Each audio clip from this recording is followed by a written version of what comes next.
गांव के बाहर एक पुराना घर था जिसे लोग भूतिया कोठी कहते थे। ये घर सैकड़ों साल पुराना था और इसके बारे में कई किस्से प्रचलित थे। कहा जाता था कि इस घर में एक परिवार रहता था जो एक रात रहस्यमय तरीके से गायब हो गया। उस रात के बाद से कोई भी उस घर में नहीं रहा। लोगों का मानना था कि वहाँ किसी अंधेरी शक्ति का वास है जो किसी को भी वहाँ रहने नहीं देते। एक दिन राहुल नाम का एक युवक जो शहर से अपने गाँव वापस आया था ने इस घर के बारे में सुना। राहुल को डरावनी कहानियों में बहुत दिलचस्पी थी। वह एक लेखक था और उसे लगा कि इस घर की कहानी उसकी नई किताब के लिए एक बेहतरीन विषय हो सकती है। उसने फैसला किया कि वह उस घर में एक रात बिताएगा और वहाँ के रहस्य को जानने की कोशिश करेगा। राहुल ने गांव वालों से इसके बारे में पूछा, लेकिन सभी ने उसे मना किया। वहाँ मत जाओ राहुल, एक बुजुर्ग ने कहा। वह घर शैतान का घर है। जो भी वहाँ गया वह वापस नहीं आया। लेकिन राहुल ने उनकी बात नहीं मानी। उसने सोचा कि यह सब अंधविश्वास है और वह इस रहस्य को सुलझाने के लिए तैयार था। शाम को राहुल ने अपना बैग पैक किया और उस पुराने घर की ओर चल पड़ा। घर गांव से कुछ दूरी पर था और वहां तक पहुंचने के लिए एक संकरी पगडंडी से गुजरना पड़ता था। जैसे जैसे वह घर के करीब पहुंचा, हवा ठंडी होती गई और आसमान में बादल छा गए। राहुल ने महसूस किया कि उसके आसपास का माहौल अजीब सा हो गया है, लेकिन वह डरा नहीं। उसने सोचा कि यह सब उसकी कल्पना है। जब वह घर के सामने पहुंचा तो उसने देखा कि घर का दरवाजा टूटा हुआ था और उस पर जंग लगी हुई थी। अंदर जाने पर उसे एक बड़ा हॉल दिखाई दिया जिसकी दीवारों पर पुरानी पेंटिंग्स लटकी हुई थी।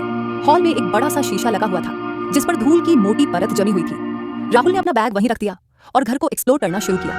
घर के अंदर का माहौल बहुत ही डरावना था। हर कोने में अंधेरा छाया हुआ था और हवा में एक अजीब सी गंध थी। राहुल ने महसूस किया कि उसके पीछे कोई है, लेकिन जब वह मुड़कर देखता तो वहां कोई नहीं होता। उसने सोचा कि यह सब उसकी कल्पना है और वह आगे बढ़ता गया। रात होते ही घर का माहौल और भी डरावना हो गया। राहुल ने अपना टॉर्च जलाया और ऊपर की मंजिल की ओर बढ़ा। सीढ़ियां चढ़ते समय उसे लगा कि कोई उसके पीछे चल रहा है। वह रुका और पीछे मुड़कर देखा, लेकिन वहां कोई नहीं था। उसने सोचा कि यह सब उसकी कल्पना है और वह आगे बढ़ा। ऊपर की मंजिल पर पहुंचकर उसने देखा कि वहां एक बड़ा सा कमरा है जिसमें एक पुराना पलंग रखा हुआ है। कमरे की दीवारों पर कुछ अजीब से निशान थे जो उसे डरावने लगे। राहुल ने सोचा कि वह इसी कमरे में रात बिताएगा। उसने अपना स्लीपिंग बैग निकाला और पलंग पर बिछा दिया। जैसे ही वह सोने के लिए लेटा, उसे लगा कि कमरे का तापमान अचानक से गिर गया है। कंबल में लपेट लिया, लेकिन ठंड कम नहीं हुई। तभी उसने एक आवाज सुनी जो कि किसी के रोने की थी। वह आवाज धीरे धीरे तेज होती गई और राहुल का दिल तेजी से धड़कने लगा। उसने टॉर्च उठाया और कमरे के चारों ओर देखा, लेकिन वहां कोई नहीं था। तभी उसने देखा कि शीशे में कुछ हलचल हो रही है। वह धीरे धीरे शीशे के करीब गया और उसमें झांक कर देखा। शीशे में उसे अपनी परछाई दिखाई दी, लेकिन वह परछाई उसकी नहीं थी। वह एक औरत की परछाई थी जिसके चेहरे पर दर्द और पीड़ा के भाव थे। राहुल ने पीछे मुड़कर देखा, लेकिन वहां कोई नहीं था। जब वह फिर से शीशे में देखा तो वह औरत उसकी ओर देख रही थी और उसके होंठ हिल रहे थे, मानो वह कुछ कह रही हो। राहुल का दिल तेजी से धड़कने लगा और उसने महसूस किया कि वह अब और नहीं झेल सकता। वह वहां से भागना चाहता था, लेकिन उसके पैर जमीन से चिपक गए थे। तभी उसने महसूस किया कि कोई उसके पीछे खड़ा है।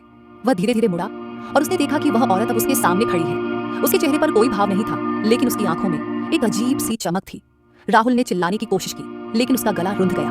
वह औरत धीरे धीरे उसके करीब आई और उसने अपना हाथ बढ़ाया। राहुल ने महसूस किया कि उसका शरीर सुन्न हो रहा है और उसकी आंखों के सामने अंधेरा छा गया। अगली सुबह गांव वालों ने राहुल को घर के बाहर पाया। वह बेहोश था और उसके चेहरे पर डर के भाव थे। जब वह होश में आया तो उसने कुछ नहीं बताया, लेकिन उस दिन के बाद राहुल कभी भी उस घर के पास नहीं गया। वह अब भी उस रात की बात सोचकर कांप उठता है और उस औरत की आंखों का सपना देखता है जो उसे अंधेरे में देख रही थी